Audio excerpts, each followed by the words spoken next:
Yang paling enak memang sholat tidak korupsi.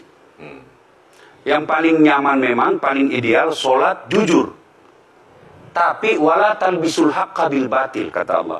Allah tidak mencampurkan antara hak dan batil. Sholatmu beda, puasamu beda, maksiatmu beda. Itulah sehingga Allah hadirkan dua malaikat, Rakid dan Atid, mencatat yang baik di baik, yang salah salah. Tapi ini setan kan tidak membiarkan itu. Maka setan masuk. Nah, dia sholat tapi dia korup. Tolong bujuk saya supaya sholat. Puasa saya lakukan, semua saya lakukan kecuali sholat. Ketika Allah perintahkan ibadah-ibadah yang lain, itu cukup perintah ayat saja turun. Allah perintah haji, ayat saja turun. Allah perintah puasa, ayat saja turun. Allah perintah bayar zakat, ayat saja turun. Tapi ketika Allah perintah sholat, tidak boleh ayat turun. Nabi dijemput oleh dua malaikat, kemudian diajak naik, ketemu dengan Allah untuk menerima perintah ini. Kenapa? Karena perintah ini sangat penting.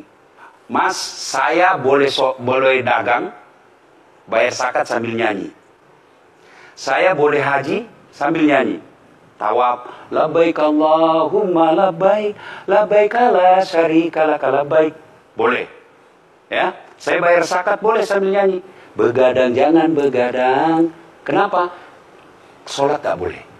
Allahu Akbar. Darah muda, darahnya pada. Oh, batal sholat saya. Kenapa? Inilah puncak penghambaan kepada Allah. Jadi puncak penghambaan kalau saya meraku hamba, sholat. Yang paling mulia dalam tubuh kita, kepala. Adik-adik bercanda dipukul pantatmu masih senyum. Dorong dadamu masih senyum. Tapi jangan bercanda pukul kepalamu. Tak, kau pukul kepala saya pasti saya marah. Kenapa? Harga diri di sini. Tapi ketika kita sholat, anggota tubuh yang paling mulia, kepala, rendahkan seperti kakimu. Kita akan Ini penting. Kalau saya sudah mulai ini. Oke. Ya, karena kalau ketika saya mau sholat, saya melihat banyak koruptor sholat. Ya. Saya melihat banyak orang sholat yang kalau saya ajak ngomong main HP, nggak punya adab. Yang paling enak memang sholat tidak korupsi. Yang paling nyaman memang, paling ideal sholat jujur. Tapi wala talbisul haqqa bil batil, kata Allah. Allah tidak mencampurkan antara hak dan batil. Sholatmu beda, puasamu beda, maksiatmu beda. Itulah sehingga Allah hadirkan dua malaikat, Rakid dan Atid, mencatat yang baik di baik, yang salah salah. Tapi ini setan kan tidak membiarkan itu. Maka setan masuk. Nah, dia sholat tapi dia korup. Tapi Allah Maha Adil. Maka ditimbanglah nanti. Mana yang lebih banyak, kebaikanmu atau keburukanmu. Kalau dia baik amalnya, tapi tidak ada sholatnya, sia-sia. Kenapa? Passwordnya kebaikan itu, kuncinya itu adalah sholat. Ustadz, ketika naik haji, naik pesawat itu mungkin dibikin orang yang nggak sholat. Iya, betul. Terus gimana dong? Nah, kursi itu mungkin dibikin orang yang nggak sholat. Iya, betul. Terus? Nah, bagi orang yang tidak sholat itu, Allah nanti perlihatkan amalnya. Yang ciptakan listrik ini luar biasa amalnya. Iya. Saya bisa dakwah karena ada mic. Iya. Dan mic itu dari orang non-muslim yang ciptakan. Maka Allah nanti pamerkan. Ini kau punya amal. Oh, ini 10 miliar kau punya amal. Mana passwordnya? Mana kuncinya?